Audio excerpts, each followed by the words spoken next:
তো ডাব্লিউডাব্লিউইর এই জন সিনা versus Brock লেসনারের সিচুয়েশনটা বেশ ইন্টারেস্টিং হয়ে গেছে।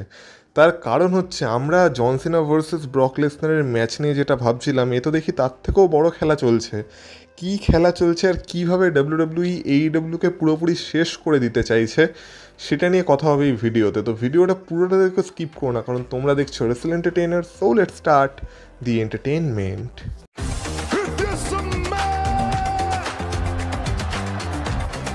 Acknowledge me.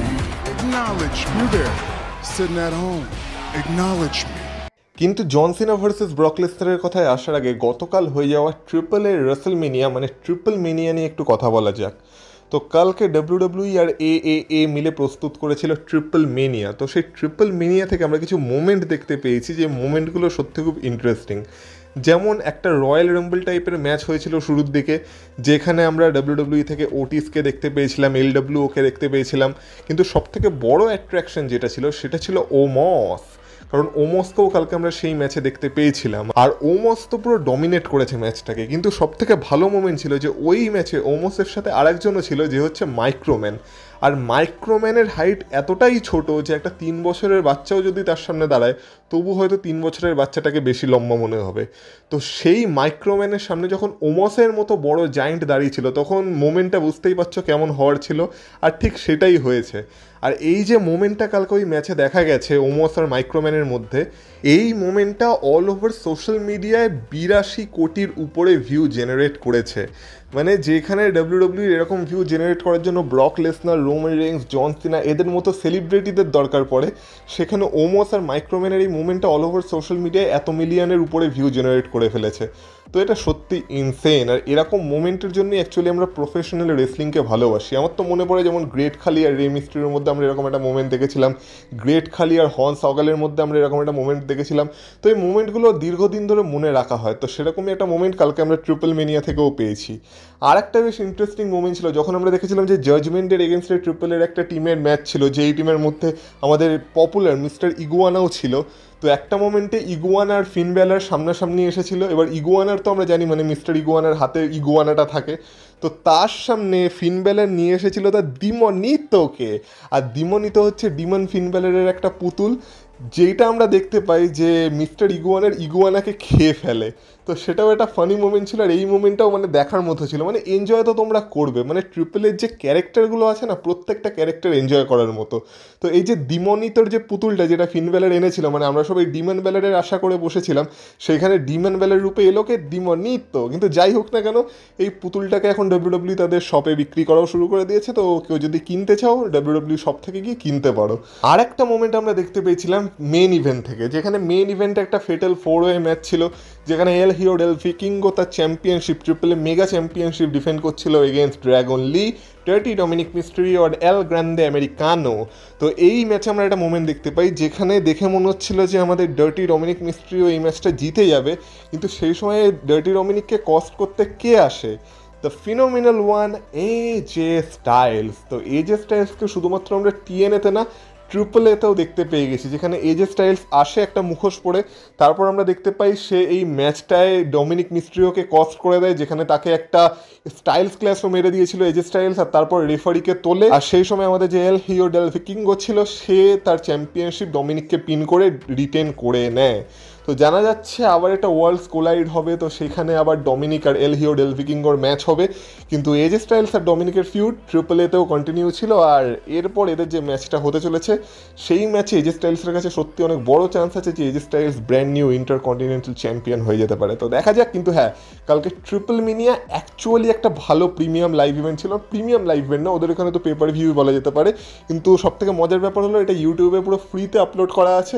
ডাব্লিউডাব্লিউর ইউটিউব চ্যানেলে গিয়ে তোমরা পুরো ট্রিপল মেনিয়াকে এনজয় করতে পারো। এটা ইউটিউবে স্ট্রিম হয়েছিল, তো ডাব্লিউডাব্লিউর যে লাইভ স্ট্রিমের সেকশন, ওখানে তোমরা পুরো ট্রিপল মেনিয়া পেয়ে যাবে। তো যারা যারা ট্রিপল মেনিয়া দেখোনি, গিয়ে দেখতে পারো। অ্যাকচুয়ালি তোমরা এনজয় করবে, এটা আমি তোমাদের বলতে পারি। এবার জন সিনা আর ব্রক লেসনারের সিচুয়েশনটা নিয়ে কথা বলা যাক। তো সবার প্রথমে তো আমরা ডিসঅ্যাপয়েন্ট এটা শুনেই হয়েছিলাম যখন আমরা জানতে পেরেছিলাম যে সামনে যে clash in Paris premium live event আসছে, ওখানে জন সিনা আর ব্রক লেসনারের ম্যাচ হবে না, তার বদলে জন সিনা আর লোগান পলের ম্যাচ হচ্ছে। কিন্তু এখন যেটা হচ্ছে সেটাই তো কিছু করা যাবে না। তো আমরা ভাবছিলাম যে জন সিনা আর ব্রক লেসনারের ম্যাচ তবে হবেটা কবে। তো জানা যাচ্ছিল এরকম যে হয়তো ক্রাউন জুয়েল বা সামনে যে সার্ভাইভার সিরিজ আসতে চলেছে সেইখানে ডাব্লিউডাব্লিউ জন সিনার ব্রক লেসনারের ম্যাচ করাতে পারে, যেহেতু এটা একটা বিশাল বড় ম্যাচ। কিন্তু এখন জানা যাচ্ছে যে ডাব্লিউডাব্লিউর প্ল্যান আরও বড় ছিল, আর ডাব্লিউডাব্লিউ ম্যাচটাকে একটা কারণের জন্যই বাঁচিয়ে রেখেছিল, আর সেটা হচ্ছে সামনে এইডাব্লিউর একটা পেপার ভিউ আসতে চলেছে সেপ্টেম্বর মাসের 20 তারিখে, যেটা আমাদের ভারতীয় সময় অনুযায়ী সেপ্টেম্বর মাসের 21 তারিখে হতে চলেছে, যেটা হচ্ছে এইডাব্লিউ অল আউট। আর এইডাব্লিউ অল আউট এইডাব্লিউর চোখে একটা বিশাল বড় পেপার ভিউ, মানে বলা যেতে পারে ডাব্লিউডাব্লিউর চোখে সামারস্ল্যাম যেরকম, এইডাব্লিউর চোখে অল আউট সেরকম। কিন্তু ডাব্লিউডাব্লিউই এইডাব্লিউর অল আউটের সাথে হেড টু হেড যেতে চলেছে। আর এতদিন আমরা কি দেখেছিলাম, যখনই এইডাব্লিউ ভার্সেস ডাব্লিউডাব্লিউ হয়েছিল বা তারা হেড টু হেড গেছিলো, এনএক্সটির কোনো প্রিমিয়াম লাইভ ইভেন্ট তাদের হেড টু হেডে গেছিলো। কিন্তু এইবার এনএক্সটির কোনো প্রিমিয়াম লাইভ ইভেন্ট না, এইবার ডিরেক্টলি ডাব্লিউডাব্লিউর মেন রোস্টারের একটা প্রিমিয়াম লাইভ ইভেন্ট এইডাব্লিউর অল আউটের সাথে হেড টু হেড যেতে চলেছে। এবার সেটা কি হবে এইটা নিয়ে অনেক তর্ক বিতর্ক ছিল। অনেকে বলছিল হয়তো ব্যাড ব্লাড হতে পারে, অনেকে বলছিল হয়তো ওভার দ্য লিমিট হতে পারে, এমনকি ফার্স্ট লেনের মতো প্রিমিয়াম লাইভ ইভেন্টের কথা উঠছিল যেটা সেপ্টেম্বর মাসের 20 তারিখে হতে পারে, আর সেটা এইডাব্লিউর হেড টু হেড যেতে পারে অল আউটের সাথে। কিন্তু এখন জানা যাচ্ছে এই সব কিছু না, ডাব্লিউডাব্লিউ পুরোনো দিন থেকে ডাব্লিউসিডাব্লিউর একটা পেপার ভিউ যার নাম ছিল রেসেল পালুজা, সেইটাকে ফেরত আনতে চলেছে। আর সেপ্টেম্বর মাসের 20 তারিখে, মানে ভারতীয় সময় অনুযায়ী যেটা হবে সেপ্টেম্বর মাসের 21 তারিখে, আমরা ডাব্লিউডাব্লিউর তরফ থেকেও একটা প্রিমিয়াম লাইভ ইভেন্ট দেখতে পাবো যার নাম হবে রেসেল পালুজা। আর সেই প্রিমিয়াম লাইভ ইভেন্টের জন্যই ডাব্লিউডাব্লিউ ব্রক লেসনার ভার্সেস জন সিনার ম্যাচকে বাঁচিয়ে রেখেছে, যাতে এই ম্যাচটা এইডাব্লিউর অল আউটের সাথে হেড টু হেড যেতে পারে, মানে ডিরেক্ট কম্পিটিশনে এবার ডাব্লিউডাব্লিউ আসছে। আর শোনা যাচ্ছে এরকম যে ডাব্লিউডাব্লিউ এটাও চাইছে যাতে এইডাব্লিউকে তারা এবার পুরো শেষ করে দিতে পারে। তার কারণ কি?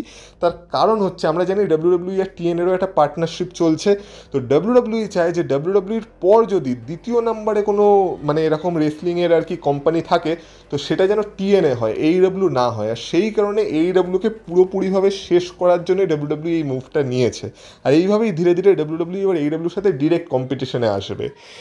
আর জানা যাচ্ছে এরকম যে এই যে ব্রক লেসনার আর জন সিনার ম্যাচটা হবে, এটা কোনো সিম্পল ম্যাচ হবে না, মানে নর্মাল ম্যাচ হবে না, এটা কোনো একটা স্টিপুলেশনের ম্যাচ হবে। এবার যখন জানা যাচ্ছিল যে ওভার দ্য লিমিট হয়তো সেই মানে প্রিমিয়াম লাইভ ইভেন্টটা হতে পারে, তখন অনেকে বলছিল ওভার দ্য লিমিট যখন হচ্ছে তখন হয়তো আই কুইট ম্যাচ হবে ব্রক লেসনার আর জন সিনার মধ্যে।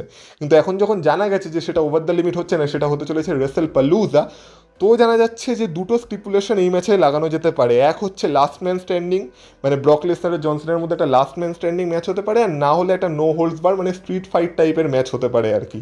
কিন্তু সব থেকে বেশি চান্স এটাই আছে, হয়তো লাস্ট ম্যান স্ট্যান্ডিং ম্যাচই আমরা দেখতে পাবো between John Cena and Brock Lesnar. আর ব্রক লেসনার নিজেও পার্সোনালি লাস্ট ম্যান স্ট্যান্ডিং ম্যাচকে কিছুটা প্রায়োরিটাইজ করে, বা লাস্ট ম্যান স্ট্যান্ডিং ম্যাচে কম্পিট করতে ব্রক লেসনারের ভালো লাগে। তো সেই কারণে সম্ভাবনা এটারই বেশি আছে যে যদি কোনো স্টিপুলেশনের ম্যাচ হয় জন সিনা আর ব্রক লেসনারের মধ্যে, তাহলে সেটা একটা লাস্ট ম্যান স্ট্যান্ডিং ম্যাচই হতে পারে। তো এইভাবে মানে আমরা যেটা ভাবছিলাম যে জন সিনার ব্রক লেসনারের ম্যাচ তো একটা নর্মাল ম্যাচ হবে, কিন্তু ডাব্লিউডাব্লিউ তো আরও বড় প্ল্যান ছিল। এবার আমি আসি এই কম্পিটিশনের কথা, মানে যেটা নিয়ে কথা হচ্ছিল। তো আমি দেখতে পাচ্ছি জবের থেকে নিউজটা এসেছে যে এবার ডাব্লিউডাব্লিউ অ্যাকচুয়ালি ডিরেক্ট কম্পিটিশনে আসতে চলেছে এইডাব্লিউর সাথে। তখন এইডাব্লিউর কিছু ফ্যান বেস বহুত রেগে গেছে, মানে বলছে হ্যাঁ এইটা তো ডাব্লিউডাব্লিউ ঠিক করছে না, ডাব্লিউডাব্লিউ খালি এইডাব্লিউকে শেষ করার জন্য উদ্যোগ নিচ্ছে, এগুলো ঠিক না। আরে ভাই কেন? শুরুটা কে করেছিল? শুরুটা তো তোমরাই করেছিলে, কারণ আমার যতদূর মনে আছে জবের থেকে এইডাব্লিউ শুরু হয়েছে, বেশিরভাগ শট এইডাব্লিউই নিয়েছে ডাব্লিউডাব্লিউর উপর। আর তারাই সবসময় চেয়েছে যাতে ডাব্লিউডাব্লিউ তাদের কম্পিটিশনে আসুক, আর তারা তো নিজেকে ডাব্লিউডাব্লিউর কম্পিটিশন বলেই মনে করেছে। এবার সেটা অন্য কথা যে এতদিন ডাব্লিউডাব্লিউ সেইভাবে পাত্তা দিচ্ছিল না, মানে হ্যাঁ পাত্তা দিচ্ছিল কিন্তু এনএক্সটির মাধ্যমে। কিন্তু এবার যখন ডাব্লিউডাব্লিউ ডিরেক্ট মানে নিজের মেন রোস্টারের সাথে কম্পিটিশনে আসতে চাইছে, তো এটা তো এইডাব্লিউর জন্য ভালো কথা যে ডাব্লিউডাব্লিউ মেন রোস্টারের শোকে তোমাদের শোয়ের সামনে নিয়ে আসছে কম্পিটিশনের জন্য। কিন্তু তবু তাদের কান্নাকাটি করতে হবে কেন? কারণ তাদের ধারণা হচ্ছে এটা এইডাব্লিউ অল আউটকে যাতে কেউ না দেখে সেটার জন্য করা হয়েছে, যেটা অ্যাকচুয়ালি সত্যি। অ্যাকচুয়ালি ডাব্লিউডাব্লিউ সেটার জন্যই করেছে যাতে ভিউয়ারশিপ কমে যায় এইডাব্লিউ অল আউটের। কিন্তু এটাই তো কম্পিটিশন। যদি তোমরা কম্পিটিশন চাও, তোমাদের মধ্যে যদি দম থেকে থাকে, তাহলে ডাব্লিউডাব্লিউকে হারিয়ে দেখাও। এই যে রেসেল পালুজা বা যেটাই হবে না কেন তার এগেনস্টে কম্পিট করে দেখাও। তোমরাও দেখাও যে তোমাদের মধ্যেও দম আছে। জন সিনা ব্রক লেসনারের ম্যাচকে তোমরা ভয় পাও না, দম থাকলে সেটা করে দেখাও, তাহলেই তো হয়ে যায়। তো যখন মানে কম্পিটিশনে তোমরা আসতে চাও তখন ডিরেক্ট কম্পিটিশনে আসো। এই কম্পিটিশন যখন ডাব্লিউডাব্লিউ দেওয়া শুরু করেছে তখন কান্নাকাটি করে কোনো লাভ নেই ভাই। আর এই জন্যই এইডাব্লিউ ফ্যান বেসকে আমার অতটা ভালো লাগে না। কিন্তু যাই হোক না কেন, দেখা যাক এই কম্পিটিশন যদি হয় তো কে যেতে। আর এইডাব্লিউ এই জন্য নিজেদের প্ল্যানসে কোনো চেঞ্জ করে কি না। কিন্তু হ্যাঁ, ব্রক লেসনারের জন সিনার ম্যাচ ডাব্লিউডাব্লিউইর চোখে এখন অ্যাকচুয়ালি একটা বিশাল বড় ম্যাচ হতে চলেছে, কারণ এটা এখন শুধুমাত্র একটা ম্যাচ না, এটা এখন কম্পিটিশনের একটা মেন অস্ত্র হিসেবে কাজে দিতে চলেছে ডাব্লিউডাব্লিউইর জন্য। এবার যেতে যেতে কালকে রকে নিয়ে একটু কথা বলা যায়, কারণ দেখো এখন ডাব্লিউডাব্লিউ র স্ম্যাকডাউন যেভাবে চলছে ওইসব দেখে ভাই ভিডিও বানাতে ইচ্ছা করে না, সোজা কথা।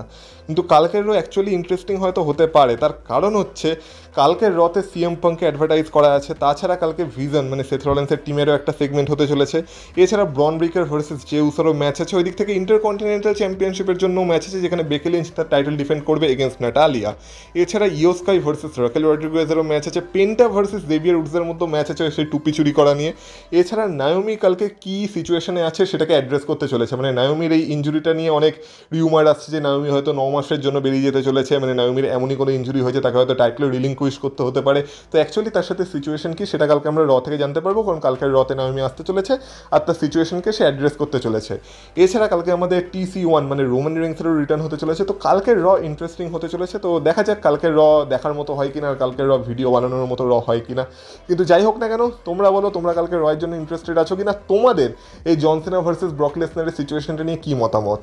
আর বাকি তোমরা যদি জানতে চাও যে কেন ডাব্লিউডাব্লিউ আনরিয়েলের মানে দ্বিতীয় এপিসোডের ভিডিও আসছে না, তো কেন আসবে ভাই, আমি আগেই বলেছিলাম ওই ভিডিওটা বানাতে কষ্ট করতে হয়, আর আমি একটা সিম্পল লাইক এম রেখেছিলাম যেটা এখনও কমপ্লিট হয়নি, আর যতদিন না লাইক এমটা কমপ্লিট হচ্ছে ততদিন আমার মনে হয় না যে এপিসোড 2 আনার কোনো মানে হয় বলে। কারণ আমি যদি একটু কষ্ট করে থাকি তো তোমরাও তার প্রতিদানটা দাও, মানে অন্তত লাইক এমটা কমপ্লিট করে দাও, আর কি চাই এর থেকে বেশি। যাই হোক না কেন সেটা পরের কথা, কিন্তু আপাতত এই ভিডিওটা ভালো লেগে থাকলে এই ভিডিওটাতে একটা লাইক করে দিয়েছো, আর এই চ্যানেলে নতুন হয়ে থাকলে চ্যানেলটাকে সাবস্ক্রাইব করে দিয়ে যাও। আর তোমরা যদি এই বিষয়ে কিছু বলতে চাও তো কমেন্ট বক্সে কমেন্ট করে অবশ্যই বলতে পারো, তাহলে তোমাদের সাথে কথা হবে আবার পরের ভিডিওতে।